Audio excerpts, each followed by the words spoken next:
Bonjour, c'est Liberté Chérie et aujourd'hui je vais vous présenter une idée qui s'appelle la facture anti-squat pour que les squatteurs ne s'installent pas dans des logements qu'ils ne sont pas censés occuper. Une idée à partager évidemment et dont je vais vous expliquer le fonctionnement. Comment fonctionne la facture anti-squat? La première chose, c'est la création du fichier central des fournisseurs d'énergie. À partir de là, on va pouvoir commencer. On va dire que Madame Liberté Chérie achète un bien, que ce soit pour y vivre à titre personnel, pour le louer de façon classique ou pour le louer en Airbnb. Quand elle achète son bien, à l'achat, le notaire transmet au fichier central des fournisseurs d'énergie une attestation de propriété avec le numéro de compteur du logement.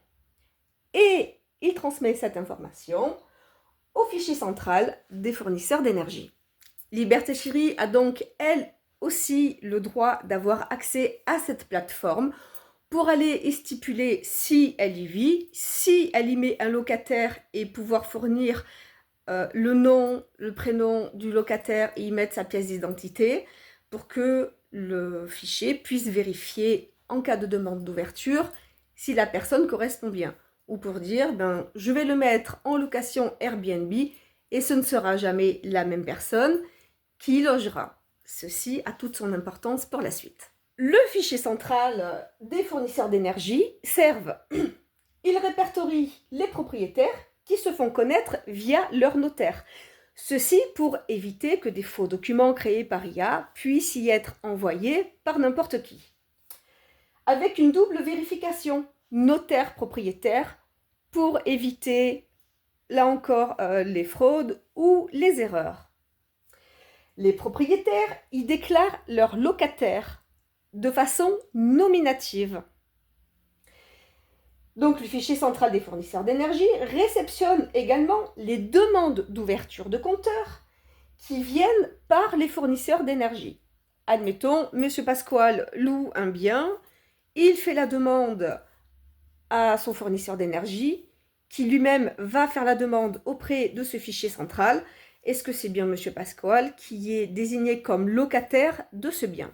Si effectivement ce qui est déclaré par le propriétaire et par la personne qui fait la demande d'ouverture est acceptée et le locataire aura son branchement électrique. Admettons que la personne qui demande l'ouverture du compteur soit M. Tartampion et pas M. Pasquale. M. Tartampion va faire sa demande au fournisseur d'énergie qui va aller vérifier auprès du fichier central des fournisseurs d'énergie. Le nom ne correspond pas et donc au lieu d'ouvrir un compteur, le compteur est bloqué avec l'accord du propriétaire.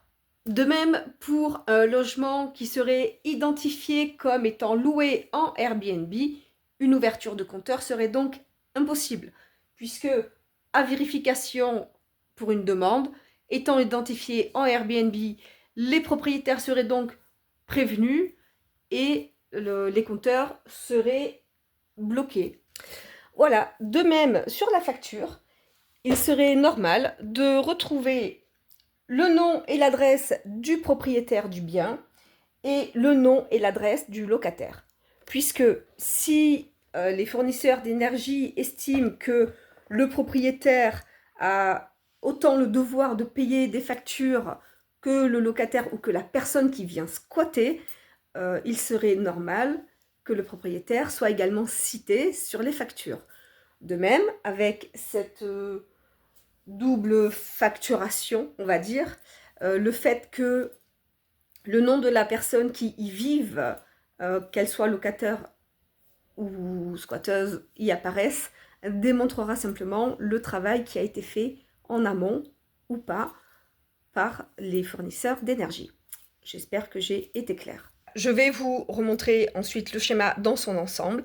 En tout cas, ce qu'il faut, c'est que les fournisseurs d'énergie aient l'obligation de consulter le fichier central des fournisseurs d'énergie avant une ouverture de contrat. Et ça, c'est quelque chose de primordial. C'est les obliger à faire le travail qu'ils ne font pas. Il doit y avoir une double authentification toujours entre ce fichier central et le propriétaire pour que l'ouverture se fasse. Si la personne veut faire ouvrir un contrat qui n'est pas validé par le propriétaire, l'alimentation doit être coupée. Donc, cette mesure servirait à lutter contre le squat et elle devrait être obligatoire et mise en place par les fournisseurs d'énergie. S'ils estiment logique de faire payer les propriétaires des logements squattés, ils doivent aussi avoir l'obligation de les protéger à minima. Voilà, je vous fais des bisous mes petits chats, n'hésitez pas à faire circuler très largement cette vidéo et retrouvez-moi un peu plus tard pour d'autres idées pour un monde plus juste. À bientôt!